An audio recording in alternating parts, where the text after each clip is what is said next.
Forest fires are a common sight in the summer here in Portugal. So when I saw a cloud of black smoke billowing up on the afternoon of June the 17th, 2017, I didn't think too much of it. After all, I must have seen about 30 forest fires in this area over the years. But this fire was going to be different. This fire was a killer. This fire, the Pedrogão Grande fire, would become infamous as Portugal's deadliest forest fire on record. So, just for some context, my wife and I moved out to central Portugal in late 2004. We'd bought an abandoned ruin in the middle of the forest and had taken the plunge to leave behind our old lives in the north of England and start a new life abroad. Now, there were a lot of reasons for doing this, but amongst them was the need for a bit more excitement. Well, as the old saying goes, be careful what you wish for. Now, our first experience of forest fire came the following summer in 2005. The whole country was being plagued by an outbreak of wildfires following prolonged drought and intense heat waves. Our land got completely burned out, and we were very lucky not to lose the house and the little caravan in which we were still living at the time. The sight of huge swirling waves of fire coming across the top of the trees, coming straight towards the house, is something that I'll never forget. Now, luckily for us, the fire had burned out the neighbouring land the previous day before being extinguished, so we were able to run down into the already burned land as the fire swept over the hillside. And we were very, very lucky that we had somewhere safe to go. That fire came so quickly that trying to run ahead of it would have been disastrous. To put things in perspective, a stretch of forest that took 12 hours to burn the previous day, when there was no wind, took only 15 minutes to burn the same distance with a strong wind blowing behind it. So we quickly learned that wildfires were a part of life out here, and the sound of helicopters circling overhead, convoys of fire trucks, plumes of black smoke and the smell of burnt eucalyptus became part of our new way of life. Every year you would hear about the occasional fatality. Sometimes it would be a stubborn old velhote who would refuse to leave the family house, and sometimes it was a fireman got separated from his team. But for the most part, the forest fires, while certainly dangerous and devastating, they seemed to be not particularly that deadly. That is, until the Pedrogão Grande fire of 2017. Pedrogão Grande is a small picturesque town located not far from the geographic centre of Portugal, and it was just outside the western side of town that, on the afternoon of Saturday the 17th of June, amongst tinder-dry, scrubby forest, a small fire started. How it started is still open to debate to this day. Apparently the official version is that it was a freak lightning strike out of a clear blue sky that started the fire, but this explanation isn't accepted by everyone. Many people believe that the fire was a result of arson, but if so, to my knowledge, nobody's ever been caught for it. Anyhow, within moments of igniting, the wind quickly fanned the flames into a blaze. This hot, dry wind that was blowing from Spain pushed the fire outwards in a westerly direction, away from Pedrogão and into the surrounding countryside. Now, it just so happens that the area the fire burned into is an area that I happen to know very well indeed. I've spent a lot of time driving the back roads around there, so I can tell you exactly what it's like. Characterised by mostly eucalyptus forest, there is a little bit of pine in there, and it's dotted with little hamlets and villages. As well as the eucalyptus forest, you'll find olive groves, vineyards and fruit orchards. It's a very beautiful little area. It's not easy to get in and out of. The roads are single track, sometimes they're quite steep, they'll wind around a lot, and the forest tends to be right up against the side of the road. Kind of place you definitely don't want to get caught if there's going to be a forest fire. And the fact that there was something different about this fire seems to be in little doubt. It moved with incredible speed right from the outset. Eyewitnesses reported seeing some kind of fire tornado that seemed to move much faster than a normal fire. Other people spoke about trees just spontaneously bursting into flame as a searing cloud of heat pushed ahead of the main body of the fire. A friend of mine who lived in one of the valleys close to Pedrogão told me that when he first saw flames appear on the ridgeline above his property, that he thought to himself, okay, I've got about 10 minutes to get out of here, but that in literally the next minute he saw flames in the bottom of the valley that were already burning around his house. His son and daughter-in-law, who were running back from the land, didn't make it in time. They had to jump into the river in order to escape the flames. And my friend, he's lived in Portugal for over 30 years and he's seen dozens of forest fires, but he told me that he'd never seen anything like that happened on that day. Now, as the fire grew in size and intensity, people in the villages ahead of the inferno packed their families into their cars to flee. A natural response in seeing what was coming their way, but it was a response that tragically was going to prove fatal.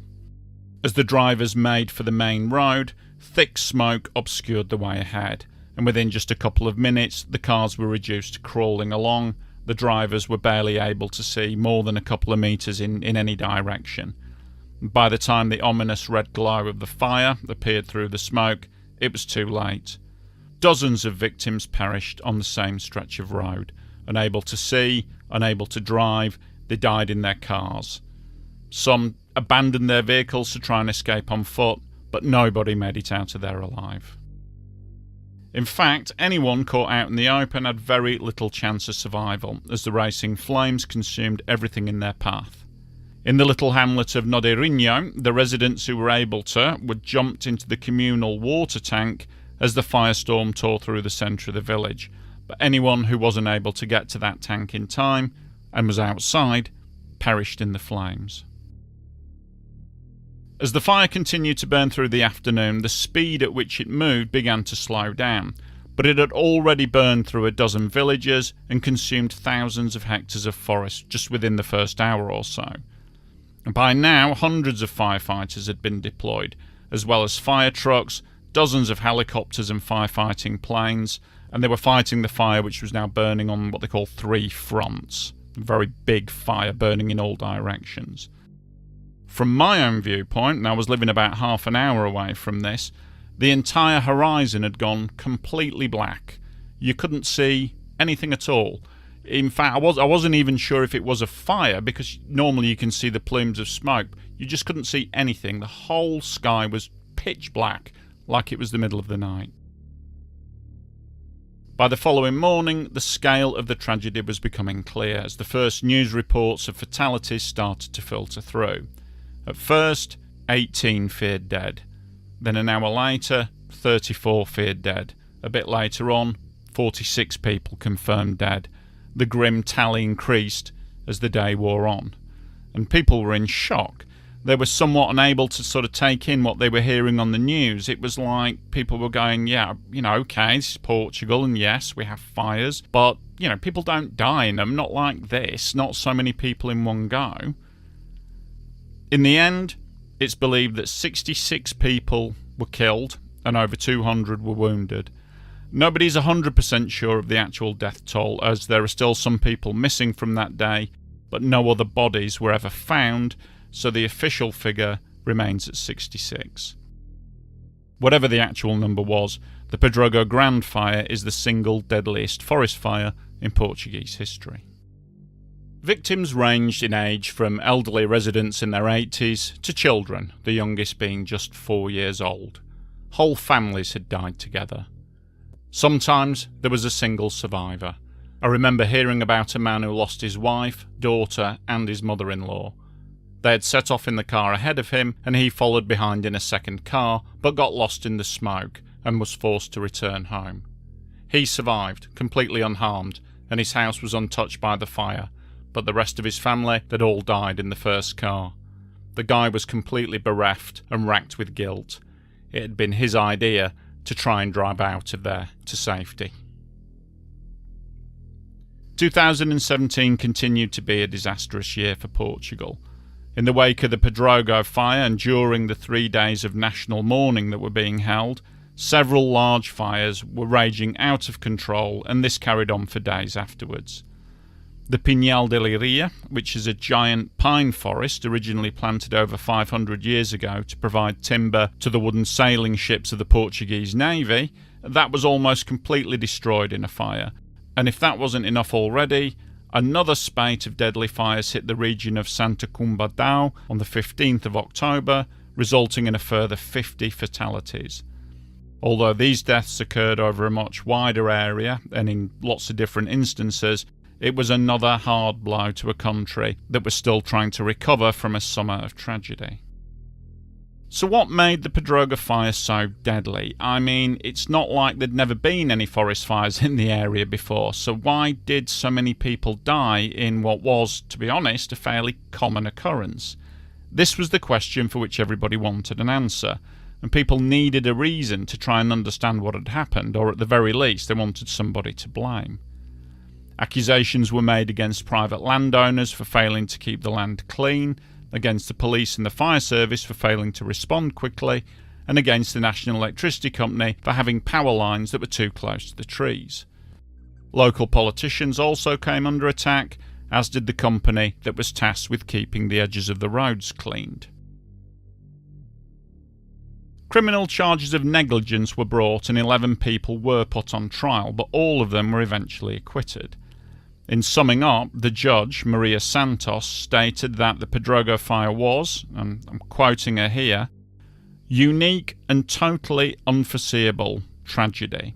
She said that it was an extreme, rare and unpredictable pyrometeorological phenomenon which had never before been observed in Portugal or in the whole of the European continent.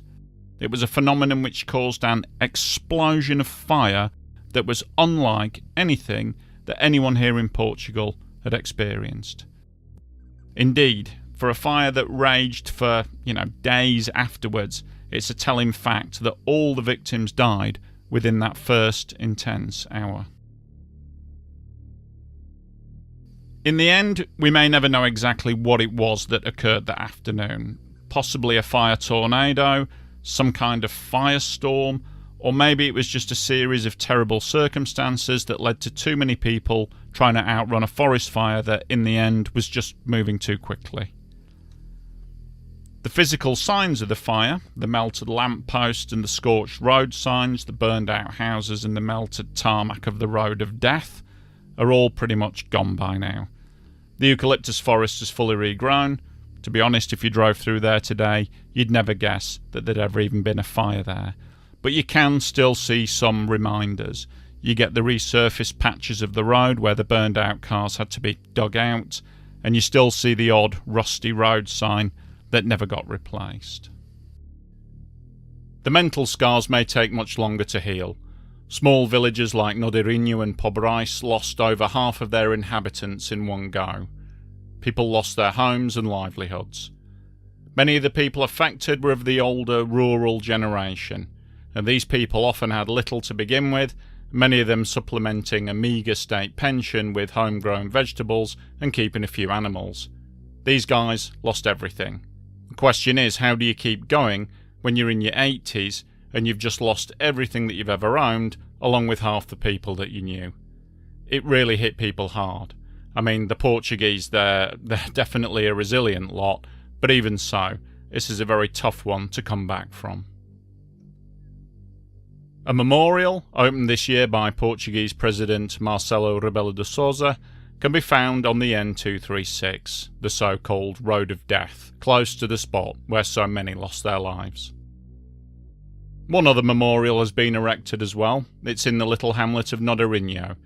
It's a memorial which remembers the 11 inhabitants who died, but also commemorates the tank de vida, the tank of life, the unassuming village washing tank, which on that day was a literal lifesaver for 12 very lucky people.